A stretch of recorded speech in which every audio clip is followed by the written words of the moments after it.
Jumpa lagi di Vestalk, channel yang membahas mengenai keuangan, bisnis, dan juga investasi. Terima kasih pada teman-teman yang sudah klik video ini. Dan kali ini kita akan membahas update bedah emiten dari emiten Adaro. Teman-teman yang request dari BSSR sebetulnya materinya juga sudah jadi, tetapi kita bisa rilis kemungkinan dari materi update bedah emiten Adaro terlebih dahulu. Jadi bisa ditunggu setelah video ini rilis. Dan bagi teman-teman yang baru join, langsung saja klik subscribe karena nanti setiap minggu kita akan membahas materi-materi mengenai keuangan, bisnis maupun investasi. Langsung saja kita masuk ke materinya. Update kuartal 1 2024 dari bedah emiten Adaro. Tujuan dari video ini, kita akan menginformasikan update dari yang pertama strategi bisnisnya, yang kedua update dari laporan keuangannya, dan yang ketiga adalah update dari analisis kuantitatif serta valuasi dari bisnisnya. Jadi teman-teman yang ingin mendapatkan gambaran perusahaan Adaro lebih lengkap bisa menonton bedah emiten Adaro yang telah dirilis sebelum ini. Mungkin nanti videonya kita cantumkan juga di deskripsi ya teman-teman ya. Tujuannya supaya teman-teman mendapatkan gambaran yang lebih solid. Kita langsung masuk ke pembahasannya. Strategi bisnis dari Adaro. Adaro ini telah mengambil keputusan strategis untuk mengembangkan bisnis secara lebih berkelanjutan melalui 3 pilar, yaitu Adaro Energi, Adaro Mineral, dan juga Adaro Green. Perkembangan ekonomi ramah lingkungan ini sangat penting bagi proses pertumbuhan Adaro dan masyarakat secara luas. Sebetulnya kalau kita lihat perusahaan-perusahaan batubara, memang arahnya harus shifting ke sana ya teman-teman ya, ke energi baru terbarukan. Dan mungkin kalau di Adaro ini dibagi mereka menjadi 3. Yang pertama adalah Adaro Energi. Pilar ini mencakup segmen pertambangan, jasa pertambangan, logistik, ketenaga listrikan, air, pertanahan, dan investasi. Sedangkan di pilar yang kedua adalah Adaro Mineral. Pilar Adaro Mineral ini merupakan pilar pertumbuhan kedua yang saat ini meliputi aset batubara metalurgi yang beragam, dari batubara kokas, semi lunak, sampai HCC kualitas premium di Kalimantan Tengah. Sedangkan di Adaro Green, pilar Adaro Green ini adalah pilar yang sedang mempersiapkan berbagai proyek energi terbarukan. Dan kami rasa ini adalah langkah yang sangat strategis dan langkah yang sangat realistis dari manajemen untuk menyambut adanya transisi ini melihat kondisi yang sekarang ya teman-teman ya. Dari sisi neraca, laporan keuangan kita lihat neracanya dari sisi fixed asset dan juga current asset lalu dibandingkan dengan kasnya. Dominasi aset dari Adaro pada kuartal 1 2024 ini dominannya pada aset tidak lancar, yaitu sebesar 60,36%. Dominasinya berisi aset tetap serta investasi pada ventura bersama, mirip-mirip seperti komponennya PTBA ya teman-teman ya. Sedangkan pada current asset, porsi terbesarnya itu adalah pada kas dan setara kas, yaitu sekitar 76,25% dari aset lancarnya. Dan dari total aset kuartal 1 dibandingkan dengan total aset kuartal 4 tahun lalu, ini seolah-olah ada pertumbuhan ya teman-teman ya total asetnya. Itu karena sebetulnya ada pelemahan kurs Indonesian rupiah dibandingkan US dollar. Sehingga kalau dalam konversi ke rupiah seolah-olah asetnya tumbuh seperti itu. Dari sisi neraca kita melihat komponen ekuitas, utang jangka pendek dan juga utang jangka panjang. Ekuitasnya dominan sekitar 74,47%. Utang jangka pendeknya itu sekitar 16%-an dan utang jangka panjangnya itu sekitar 9%-an.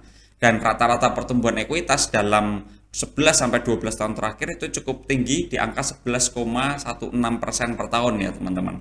Dan dominasi utang itu adalah utang jangka pendek.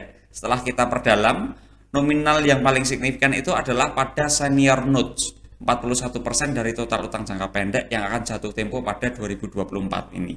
Dan kalau kita lihat nominalnya sebetulnya sangat bisa tercover dari kas yang dimilikinya.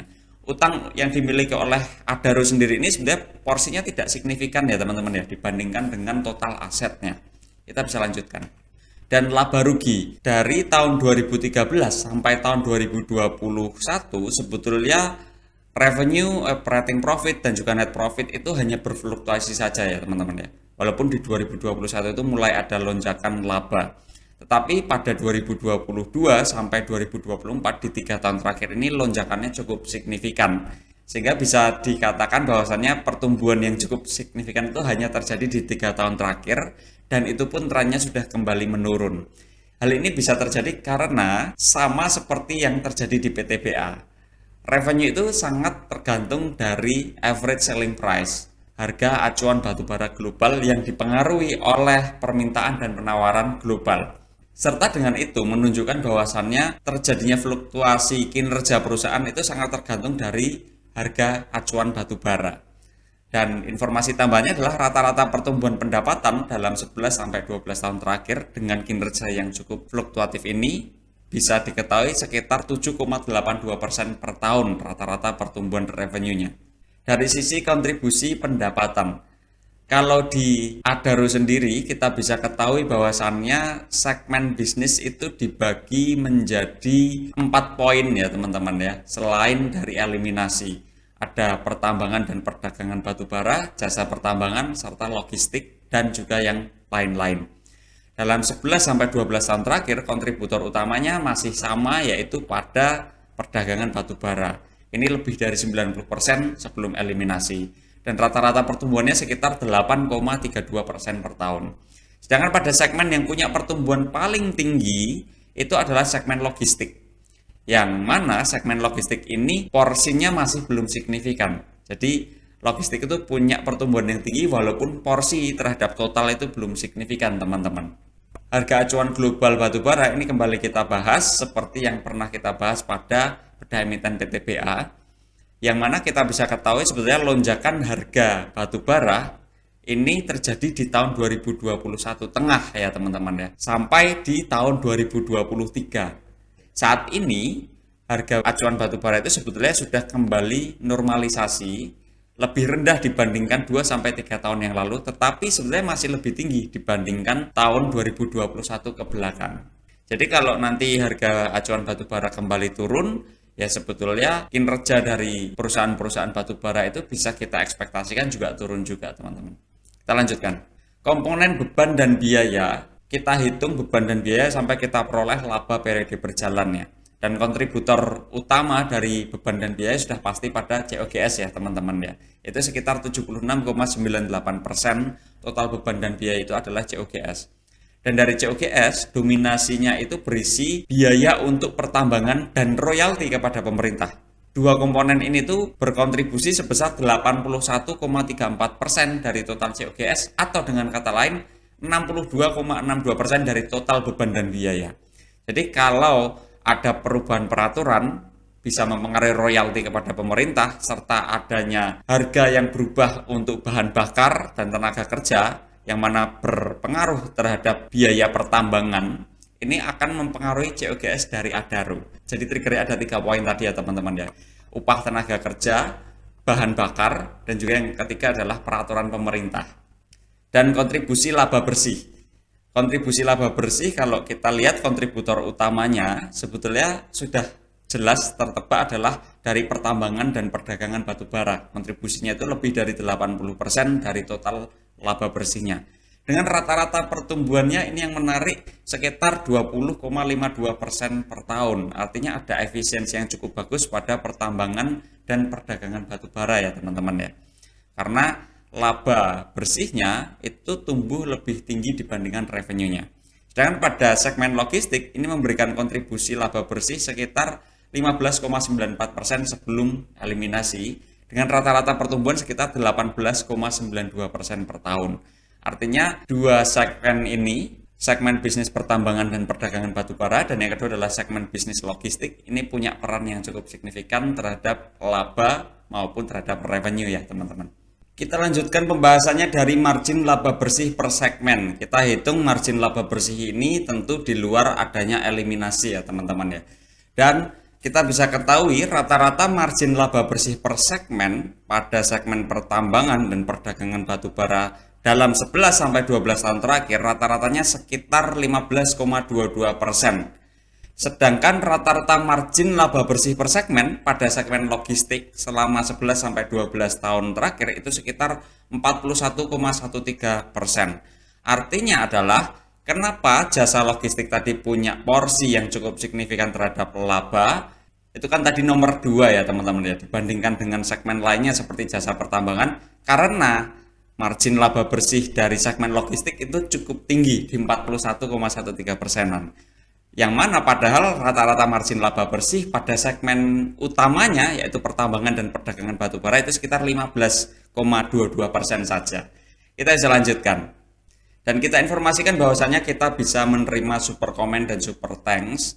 Terima kasih juga pada teman-teman yang sudah memberikan. Kita informasikan bahwasanya yang sepenuhnya teman-teman berikan itu untuk membantu kami mencapai visi utama, yaitu meningkatkan literasi keuangan dan pada akhirnya bisa berdampak positif pada ekonomi Indonesia maupun mempercepat laju pertumbuhan ekonomi di Indonesia. Caranya langsung klik titik 3, klik bagian terima kasih. Dan kita lanjutkan. Dari sisi arus kas ya teman-teman ya, arus kas ini dari arus kas operasi, arus kas investasi, dan juga arus kas pendanaan. Kita bisa ketahui bahwasannya arus kas operasi dari Adaro selama 11-12 tahun terakhir itu selalu bernilai positif. Ini hal yang bagus bagi sebuah bisnis, dan pada tahun 2022 maupun 2023 ada pembayaran dividen yang cukup substansial, cukup signifikan. Walaupun di 2024 ini juga lumayan ya teman-teman ya, karena di 2024 Adaro ini akan membagikan dividen tunai sebesar 400 juta US dollar atau setara dengan 199,98 rupiah per lembar sahamnya. Yang sebelumnya lagi itu sudah membayarkan 400 juta dolar USD juga. Sehingga teman-teman yang sudah mendapatkan dividennya kita ucapkan selamat ya teman-teman ya. Dari sisi rasio profitabilitas, rata-rata keuntungan ya kita lihat dari operating profit margin, net profit margin, return on equity, dan juga return on asset. Secara relatif, rasio profitabilitas dari Adaro selama 11-12 tahun terakhir itu sangat berfluktuasi teman-teman. Terutama kalau kita lihat di 2020 ke 2022, itu kan sangat kontradiktif sekali ya fluktuasinya. Dan rata-rata net profit margin dalam 11-12 tahun terakhir itu sekitar 15,05%, dan rata-rata return on equity-nya dalam 11-12 tahun terakhir itu sekitar 13,51%. Kalau ROE itu lebih tinggi PTBA kemarin ya teman-teman ya, sekitar 25%-an, sedangkan pada ROE Adaro ini sendiri hanya sekitar 13,51%. Jadi kita bisa kategorikan rata-rata profitabilitas dari Adaro miliki itu ke kategori moderat ke arah tinggi ya teman-teman ya. Rasio likuiditas, ada current ratio, quick ratio, dan juga cash ratio. Sebetulnya kita lihat dari cash rasionya sudah di atas 100%, ini sudah menandakan bahwasannya risiko dari rasio likuiditas Adaro ini relatif rendah. Sedangkan rasio solvabilitas, kita bisa ketahui operating profit dibagi dengan interest expenses-nya itu bisa mengcover 22 kalinya, ini pada kuartal 1. Sehingga risiko dari rasio solvabilitas Adaro ini relatif rendah ya. Karena selain juga debt equity ratio trennya itu menurun, operating profit juga bisa mengcover cukup banyak dari interest expenses-nya. Dividend yield. Nah, ini biasanya menjadi kesukaan investor terhadap saham Adaro dan saham batubara ya, teman-teman ya. Adalah dividennya yang relatif substansial. Kita lihat dividen dan juga dividen yield aksen. Dividen yield itu adalah tingkat dividen yang kita peroleh ketika membeli saham di harga penutupan tahun tersebut. Kalau dividen yield aksen, tingkat dividen yang kita peroleh kalau kita beli saham di harga penutupan tahun 2013 di harga 1090. Dan rata-rata dividen yield dalam 11-12 tahun terakhir itu sekitar 6,68% per tahun. Sedangkan rata-rata dividen yield aksen kalau kita beli di harga 1090-an, rata-rata per tahunnya itu sekitar 12,21%-an. Investor yang telah memiliki saham Adaro ini sejak tahun 2013 tentu cukup signifikan sekali ya dividennya teman-teman. Setahun bisa dapat 12%-an. Walaupun demikian, kalau kita pun belinya di harga penutupan setiap tahun, rata-ratanya juga cukup bagus di 6,68%. Kita masuk ke valuasi bisnisnya, kita hitung dengan valuasi discounted cash flow dan juga price brand. Valuasi dengan discounted cash flow, asumsinya ada 5 asumsi yang bisa kita terapkan. Yang pertama, cash flow per share digantikan dengan earning per share. Earning per share kita estimasikan di tahun 2024 itu sekitar Rp278,40 per lembar sahamnya. Walaupun pada realisasinya bisa jauh lebih tinggi dibandingkan ini. Discount rate-nya sebesar 15, serta growth rate-nya itu adalah 7,82% per tahun. Kita asumsikan bisa bertahan setidaknya 10 tahun ke depan lah. Dan terminal growth rate pada kondisi matang itu sekitar 3,50% per tahun. Sehingga hasil perhitungan dari discounted cash flow yang kita hitung, harga wajarnya di angka 3.000-an per lembar saham. Sedangkan valuasi kalau kita pakai price brand, estimasi earning per share di Rp278, dan rata-rata PI rasio dalam 11-12 tahun terakhir itu sekitar 8,74. Yang mana kita informasikan rata-rata PI rasio 8 itu juga relatif murah ya teman-teman. Dan hasil perhitungannya adalah di 2.400 rupiahan per lembar saham. Sehingga kalau kita informasikan dari harga terbaru di 8 Juni di 2.840 ya sebetulnya sekarang pada kisaran valuasi bisnisnya teman-teman. Waktu kita bikin video bedah emiten Adaro pertama itu kan sekitar bulan Desember 2023 ya teman-teman ya, harganya di sekitar 2.400 sampai 2.600-an. Dan sekarang sebetulnya bisa taking profit kalau mau. Kemarin-kemarin itu kan sempat menyentuh ke level 2.900 sampai 3.000 ya. Sehingga itu bisa taking profit walaupun ya hanya 20-an persenan lah gitu. Kalaupun mau di hold sekarang masuknya kategori harga wajar. Sehingga kesimpulan pada diskusi siang hari ini yang pertama adalah Adaro ini memiliki neraca yang cukup solid. Neracanya bagus kalau kita lihat. Kemampuan mencetak laba bersih yang relatif berfluktuasi tetapi juga bisa dikatakan profitable, bagus tingkat profitabilitasnya. Arus kasnya juga bagus dan rata-rata tingkat dividen yang moderat ke arah tinggi. Sehingga bisa dikatakan bahwasannya kondisi Adaro ya juga bagus ya teman-teman ya. Tetapi harga saat ini, kami rasa harga saham Adaro ini kurang lebih pada valuasi bisnisnya. Nah itu tadi pembahasan dari Adaro. Kira-kira bagaimana nih teman-teman dari pembahasan kita? Apakah teman-teman akan hold saham Adaro yang sudah dimiliki atau menambah? Atau justru yang belum punya mau beli? Silahkan drop di komen untuk kita bisa diskusi bersama dan kita informasikan bahwasannya ini ada disclaimer-nya, kita bantu dalam analisis, teman-teman pun juga perlu melakukan analisis sendiri supaya punya konfidensi yang tumbuh ya teman-teman ya. Dan nextnya akan bahas apa, drop juga di komen supaya kita memahami materi apa yang kira-kira menjadi kebutuhan. Lalu teman-teman yang sudah request, tenang saja kita juga sudah mencatatnya, nanti yang terbanyak tentu kita akan rilis terlebih dahulu ya teman-teman. Dan sampai di video berikutnya, terima kasih teman-teman, selamat siang.